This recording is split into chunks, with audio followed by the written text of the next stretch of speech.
You came out of the desert alone. Do you need help? You're not gonna ask where I came from? No. Do you need help or not?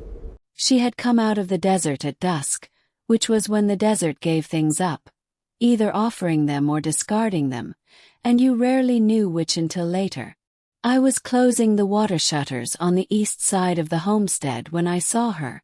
She was moving along the ridge line at the kind of pace that meant she was working very hard to look like she wasn't struggling, which I recognized because I had walked like that myself once, in a different desert, at a different point in my life when showing weakness was not an option and the body had to be convinced to agree with that position. She was not human. That was clear from 20 meters. The skin was the wrong color. Pale green, the particular shade of new growth after rain.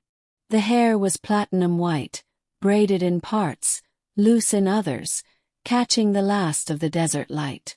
The ears were pointed slightly. She wore clothes that were not designed for desert travel and had been damaged by it, and one of her forearms was wrapped in what looked like torn fabric that had been improvised from part of her own dress. She saw me at about the same time I saw her. She stopped. I held up both hands where she could see them. I have water, I said. And a place to sit that isn't sand.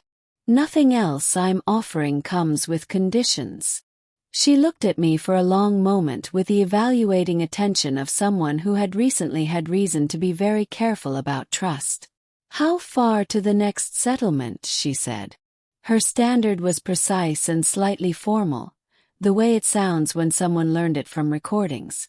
40 kilometers, I said. And nothing between here and there. Another long look. She walked toward me. Her name, she told me inside, sitting at my workbench with a cup of water and the particular careful stillness of someone who was in more pain than they were showing, was Lisa. Just Lisa. She did not offer more and I did not ask because the desert frontier attracted people who had reasons not to offer more, and I had always respected that about it. The wound on her forearm was not critical, but it needed proper attention. She had cleaned it with something from a small kit she was carrying, better equipment than anything available in my settlement, but the bandaging was impractical for someone doing it one-handed. I asked if I could redress it. She considered this for a moment, then extended her arm. Her skin was cooler than human skin. That was the only thing I noted, and I noted it only because a temperature difference could indicate circulatory issues in an injured patient, and she was not one, so I filed it and kept working. "You're not going to ask," she said after a while. "Ask what? Where I came from? Why I'm in the desert? What happened?" "No," I said. "Why not?" I tied off the bandaging. "Because you'd tell me if you wanted me to know." She looked at the bandaging, then at me. "I have been in 14 settlements in the last 4 days," she said. "You are the first person who has not asked. Did the others get answers?" "No," she said. "Then I'm not missing much," I said, and got up to heat something for dinner. She slept in the second room on the spare cot and I slept in the first room, and the desert did what it always does at night. Went completely silent and very cold and very clear, the kind of clear that makes the stars look permanent. I was up at first light as usual. I had water heating and something cooking when I heard the engines. I knew what that sound was before I went to the window. Atmospheric entry. Multiple craft, heavy class, the kind of engines that meant military rather than commercial. I had heard that sound before, in a context that had given me an extensive education in what followed it. I went to the window and looked out. 3 vessels were setting down on the flat ground outside the settlement. They were silver, elegant, built with a particular aesthetic of a civilization that considered beauty and function to be the same thing. As the ramps descended, soldiers came out, silver-armored, blue-tinted skin, moving in the precise formation of people who were very good at what they did and very used to everyone they encountered knowing it. And then a 4th figure, not in armor, came down the ramp of the lead vessel and walked toward my door. I met them outside. It seemed better to meet them outside, on my own ground, on my terms, before they decided what terms were available. The unarmed figure was clearly senior.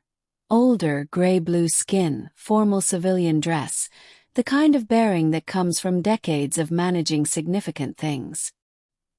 He stopped at a respectful distance and inclined his head, which I recognized as a greeting gesture. "I am First Counselor Sevran," he said. "We are searching for Queen Lisaveth of the Accord. We have reason to believe she passed through this area." I had heard the word queen applied to people before. I had not, until this moment, applied it to the woman sleeping on my spare cot whose forearm I had rebandaged the night before. I kept my face doing nothing, which was something I was good at. "There are a lot of people who pass through this area," I said. "It's on the route between the eastern ports and the corridor crossing." "She would be notable," Sevran said. "Green skin. White hair. Injured." "Notable describes most people who come through here," I said. "It's a hard route." Behind me I heard the door open. I did not turn around. I watched Sevran's face, because his face would tell me what was happening behind me before anything else would. What I saw was recognition and then something more complicated than relief, something that had relief in it but also a question, and the question was about me. "First Counselor," said Lisa's voice, behind me and to my left. She had moved quietly. "You found me." "Your Majesty," Sevran said, and the formal weight of those two words rearranged the entire preceding 12 hours in my understanding. "We have been searching for 4 days." "I know," she said. "I was not ready to be found." Another silence. Sevran looked at me with an expression that now contained a direct question. "This is Torn," Lisa said. "He sheltered me last night, redressed my wound, fed me, asked nothing." "I see," Sevran said. He inclined his head to me again, deeper this time. "The Accord is in your debt, Mr. Torn."